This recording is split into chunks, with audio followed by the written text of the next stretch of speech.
taevas sillutamas suur päike ja palavus tapab, on noormees nimega Sander sunnitud loengusse minema.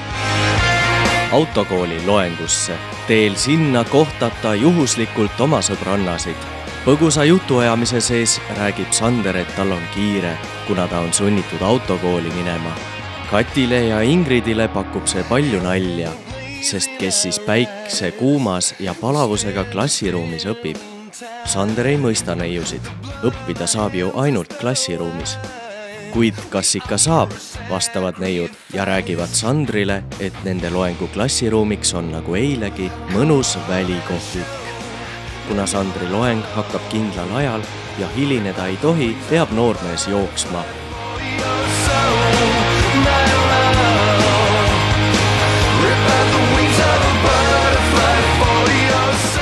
Samal ajal, kui Sander umbses klassiruumis mossitab ja viimast õhku ahmib, tutvuvad meie ilusad neiud e-õppe võimalustega.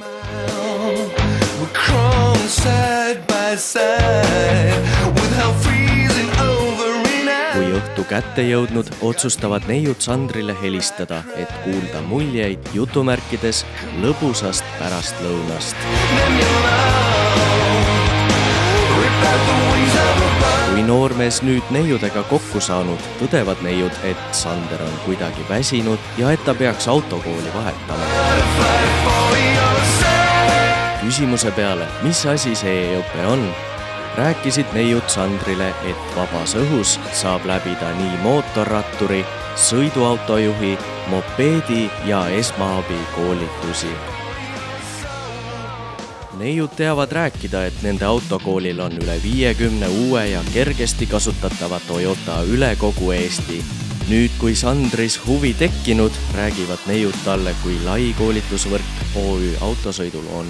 Nimelt toimuvad koolitused rohkem kui 10 linnas nii algajatele autojuhtidele, professionaalidele kui ka lastele. Esimese autokoolina Eestis omandas OÜ autosõit ISO 9001-2008 kvaliteedi, juhtimissüsteemile vastavuse sertifikaadi ja on Euroopa liiklusohutuse harta liige. Tüdrukute sõber Sander on üllatunud. Kui Kati oli Sandrile rääkinud, et neiud said proovida turvavöö tooli, hakkas noormees tuvitama, ega see ainuke atraktsioon OÜ autosõidus pole. Ingrid lisas, et loomulikult mitte. Lisaks peatoestend ja kokkupõrkejõudu näitav kaal. Ja veel leiab minu lemmikvidina simulaatorauto, kus saab harjutada enne rajale minekut võimalikult reaalset sõitu, lisab Inks. Saades teada veel 2 atraktsioonist, tegi Sander ainuõige valiku.